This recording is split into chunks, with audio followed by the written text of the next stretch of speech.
அண்ணாச்சி கல்ல போயிட்டு பால் பிஸ்கட் வாங்கிட்டு வா, என் கணக்குல சொல்லு. சரிப்பா. அண்ணே ஆ 2 பால் 3 பிஸ்கெட். பால் பிஸ்கெட்டா? அப்பா கணக்கு எழுதிக்கோங்கண்ணே. ஆ அப்பா கணக்கா? மாசம் கிடைச்சாச்சு, முதல்ல அண்ணாச்சி கணக்கு க்ளோஸ் பண்ணும். அண்ணாச்சி ஆ கணக்கு முடிக்கணும், எவ்வளவுன்னு சொல்லுங்க. 8000 ரூபா.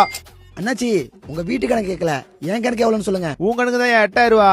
பால் பிஸ்கட் தீத்துட்டு தான் வாங்கணும், எப்படி 8000 ரூபா? உன் பையனை கேளு. அண்ணாச்சி அண்ணாச்சி அப்பா கணக்குல எழுதிக்கோங்க. இப்போ அவனாலதான் கணக்கு இருந்துச்சா? தோ வரான் பாரு உன் பையன். அண்ணாச்சி வாங்க.